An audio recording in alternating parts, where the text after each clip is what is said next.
Yup, it's a new video. Yup, a new day. Yup, same suit. Yup. We back at it. Hey man, intro is never long. We gonna get straight to the video. This video is called Types of People After High School, right? Some of y'all may be in elementary, some in middle school, some in high school, some in college, some almost retired.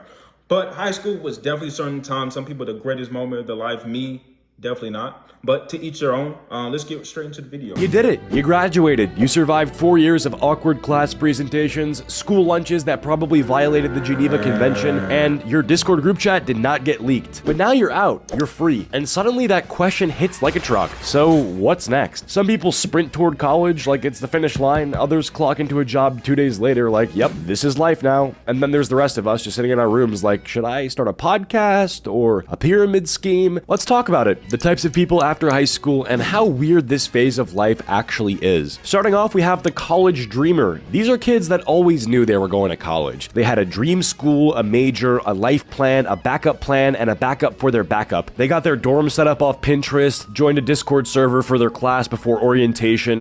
For me, I wasn't a college dreamer, but honestly, no. Thinking about it, I didn't really want to go to college because I didn't have an idea at all. Right? Guys, it's okay to not know what you want to do right after high school. I didn't know at all, right? Even coming towards the end of college, I didn't really know what I wanted to do.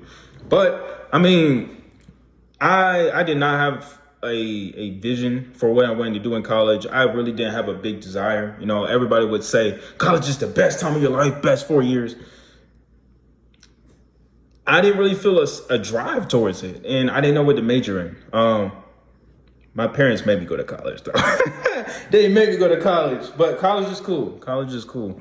And had their roommate's name memorized before they even graduated high school. Fast forward a few weeks and it's like, yeah, I'm 14 grand in debt, I hate my major, and my roommate's been coughing since the second week of school. College is cool if you know what you're doing, but most people don't. Most people just go because they're told to by parents, teachers, guidance counselors, and the ghost of the American dream, and now you're paying 40 grand a year just to cry in a communal bathroom. Fun times. Then there's the people who skip college and go straight into the workforce. They start working warehouse jobs, retail, construction, whatever gets the bills paid. They're making money, stacking checks, and eating out every night because... You know what's crazy?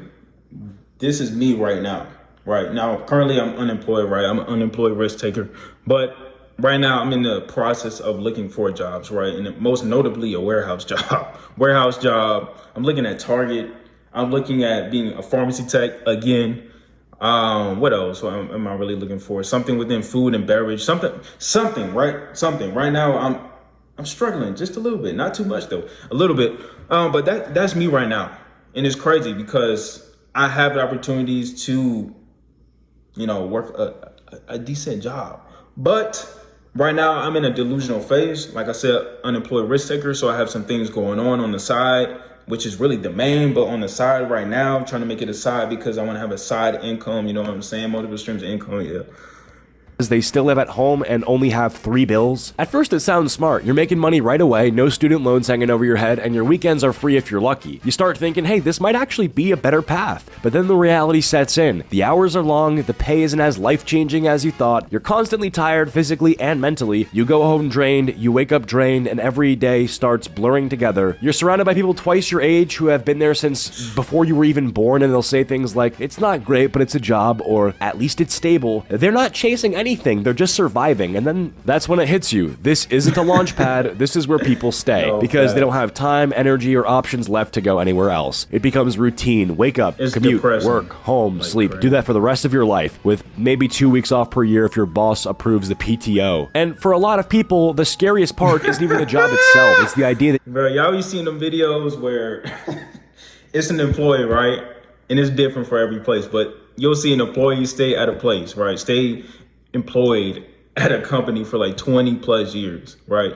In the 20th year, 30th year, 40th year, they'll be like, congratulations. Thank you so much for what you have done. Thank you so much for contributing to our success. And right now, what we just want to do is we want to really do appreciate you. And then bring out a goodie bag or something, a goodie bag with a $5 gift card and some chocolates and candy up in there. That's so disrespectful. I'm not gonna speak too much on it, but if I were an owner, CEO, I wouldn't do them like that. But I mean, that's what you get when you work 20, 40 years at certain companies, you know?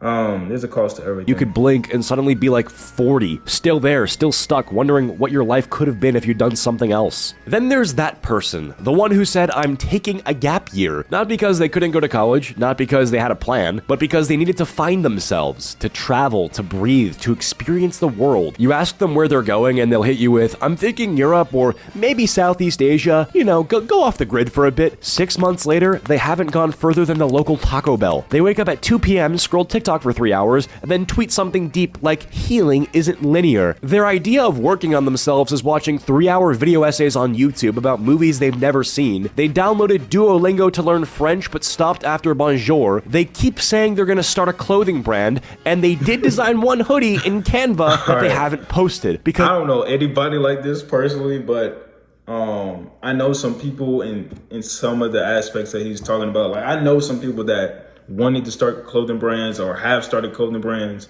and they kind of just stop at a certain point. Also, I mean, I would put myself in a category. I mean, I've been trying to learn Spanish for a minute, and I'm just inconsistent, honestly. So you could put me in there with them. But personally, I don't know anybody that's just not doing anything. Just, I'm gonna take a gap year. I don't really know anybody like that. But it sounds like these are one of those people that are just like, I'm spiritual, and I don't know, they just try to be deep for no reason. That's what it sounds like, but I don't know anybody like that. they're waiting for the right vibe. And listen, there's no shame in taking a break. Sometimes that time off is necessary, especially if school has burnt you out. But the problem is, this break becomes your whole life. You know, 1 month becomes 3, 3 becomes 6, and before you know it, they've built a full routine around doing absolutely nothing. Wake up late, stare at a wall, play some Valorant, hit up their local gas station for dinner, and repeat. But they'll keep saying, trust me, bro, I got plans. And when you ask what those plans are, it's always vague. Big things coming. I'm in a building phase right now. No, you're not. You're in pajamas at 4 p.m. They'll talk about launching. I'm gonna start a business. Oh, what business you gonna start? Hey man, don't worry about that, bro. I'm gonna get rich. I don't really know how I'm gonna get rich, but I'm gonna get rich. Yeah, it's people out there like Something that. like they're Elon Musk, but the closest thing they've launched is a DoorDash order. They keep referencing the economy like it's the reason they haven't made a move yet. Like, I mean, with inflation the way it is right now, bro, you don't even pay for gas. What are you Victim talking mindset. about? And look, we've all been there to some extent. You know, the weird limbo phase. You're technically free. You don't owe anyone anything. You're just kind of floating. And for a while, that can feel amazing. You're not answering to teachers. You're not stuck in a classroom. You're not dealing with exams or deadlines. But if you're not careful, that float becomes a free fall. You stop making decisions. You stop trying. And you convince yourself that you're waiting for the right moment when really you're just scared to start. Gap years are fine, resting is fine, vibing is fine, but if your gap year turns into a gap decade and your life plan still revolves around a clothing brand that does not exist yet, maybe it's time to clock back in. Next up, we have... that's facts, real quick. That is facts. To all the younger audiences, even those older than me, you may not know this, but the worst thing you can do, and I'm just telling you from my life experience, the worst thing you can do, right, is not do anything, right? I've learned that multiple times. Like, the best thing you can do, the most beneficial thing that you can do, right, is to take action. And that's if you want to accomplish something, that's if you want to get in certain rooms, if you want a certain job, the best thing you can do is to take action. The worst thing you can do is,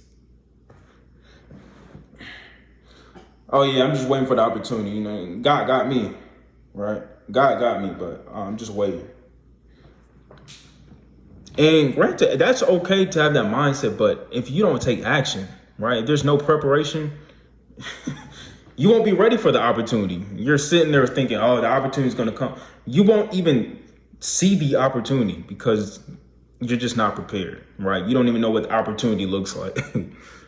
a friend who straight up disappears after high school. High school ends and this person vanishes like it's a Marvel post-credit scene. 1 minute they were at every hangout, every group chat, every chaotic late night Discord call, then poof, they're gone. They stop replying, they leave the Snap group chat without saying a word. They're not mad, they're not beefing, they just dipped. At first you're like, maybe they're busy, but then weeks turn into months, birthdays go by, inside jokes get forgotten. And the next time you think of them is because Instagram reminded you with one of those weird people you may know stories where they're standing sitting in front of a Jeep with a quote like, only forward from here. Then one day out of nowhere, you run into them. Target, gas station, Taco Bell, doesn't matter. And it's the weirdest interaction of your life. Oh my God, how have you been? Good, I'm just working a lot, grinding. Yeah, grinding what? No one knows. You're half expecting them to tell you they're a freelance monk or something. And the thing is, they're not weird or rude or distant when you see them again. They're chill, they're polite. It's like catching up with a coworker you forgot you used to be best friends with. You part ways with some, awkward let's hang soon energy, knowing damn well it's never happening. And it's not a bad thing really, it's just what happens. People drift, they move towns, they get new jobs, new circles, new priorities, but it still hits you sideways when someone who was in your life every single day just becomes a memory. You start realizing how many friendships were based on proximity, not purpose. Y'all weren't soulmates, y'all just sat next to each other in biology for 4 years. And it's weird because when it happens, you think you did something wrong. Like, did I say something? Did I forget to reply to something important? No, they're just on a different path now, and that's okay. It still stings, but it's okay. Eventually, you'll be that person to someone else too. You'll vanish from their life, pop up months later. Yo, it's been a minute, DM with no explanation. And that's just how life moves after high school, Friendships stop being automatic. You actually have to put effort in, and if neither of you do, that bond just fades. Yeah, that's for me personally. I didn't talk to anybody after high school, so I wouldn't have known if somebody, completely went ghost. Because I personally didn't talk to anybody after high school. I remember like a month into college, my mother would ask me like, "Son, you talk to anybody in high school? You ever catch up with anybody?" No. Like, for what? That's my thing. For what? Right? I live in a small town. What do we have to talk about that is going to elevate me? I'm like, what are we going to talk about? And catching up, that is definitely not one of my desires, or something that I don't typically like to do. Right? Catching up, like you said, it's awkward sometimes. It's like, hey, how you doing? How's the job? It's the same conversation. How's the job? Oh, you working? Okay, cool. You how's the family? Okay. It's dead, bro. Let it go. Let it go. Not out of malice or hatred, just out of life. Sarah, I'll try to keep it lighthearted, not to get too existential with you guys. All right, next up, we got the bum. There's the gap year person, and then there's their final form, the bum. Because the gap year person pretends that there's a plan. The bum, they're not even pretending anymore. They're in a deep void, no goals, no job, no plan, just vibes, vape clouds, and a mattress on the floor. Their sleep schedule doesn't exist. They just collapse at random. They've watched 18 seasons of Grey's Anatomy this month alone. Every day is just a blur of TikToks, microwave burritos, and I'll do it tomorrow. You ask them what they're up to, and they'll go, just chilling lately, trying to figure stuff out. Bro, it's been a year. What are you trying to figure out? Shapes? They'll randomly bring up business ideas that sound like fever dreams, like, I might start a CBD candle line. I've been looking into, vending machines and passive income, You look over and they're watching a 6-hour YouTube documentary on crypto by a guy named Finance Daddy. They haven't applied to a single job, not because they're unqualified, but because they haven't updated their resume since 10th grade when they worked at Chuck E. Cheese for 2 weeks. And here's the thing, it didn't start this way. Most of the time, the bum used to be the gap year person. They took a break to chill and they just never got back up. It's like when your computer goes into sleep mode but never wakes back up, that's them. It's being stuck in like a permanent loading screen. And that's kind of the post-high school lineup. There's definitely some people I haven't covered, so 10,000 likes for a part 2. Whether you're in college pretending to take notes on a Zoom class or working 10-hour shifts debating if a Costco membership counts as an investment, you're not alone. None of us know what we're doing, and the ones that do, they're probably faking it better than the rest of us. Everyone moves at their own pace. Some people jump ahead and crash, some fall behind and catch up later, some disappear and come back with a beard and a business. But no matter where you're at, just don't get stuck. Don't let temporary become forever. Don't let comfort become your cage. And definitely don't convince yourself that burnout means you're just mature. That's not maturity, that's just poor hygiene and caffeine addiction. So take your time, take a nap, take a risk, but whatever you do, don't take advice from that one guy selling a $97 course on how to escape the Matrix. Okay, goodbye. No, that's a good message. No, that was a good video. Good video, man. But for me, most of these people or individuals that formulate after high school, I wouldn't know, honestly. Because like I said, I didn't talk to anybody after high school. Maybe one person, but I didn't talk to nobody. There's no conversation going on, nothing, right? So what I would say to leave you guys with something, I would say just be prepared, right? Have something in mind and do what you can do, right? Take action the best thing you do, like I said, is take action, right? And you can be in a situation where you're the bum, right? But it doesn't matter, right? Let's say, let me paint this picture, right? Let's say multi-millionaire, right? Multi-millionaire, nice suits, nice crib, nice cars, nice watches, nice girl, nice everything, right? He's doing great. He's doing great for himself. But let's say 10 years ago, he was the bum. At this point, who cares, right? Who cares? So just keep that in mind, right? It's not where you start, it's where you end up. Simple, right? And you're the only person that can determine where you end up. So keep in mind of that. It's never too late. It's never too late. Stay on your grind. Do you, and don't compare yourself to others, right? It's so easy to say, but one of those worst things you can do as well. But I'm in the video here. Appreciate y'all. See y'all in the next video.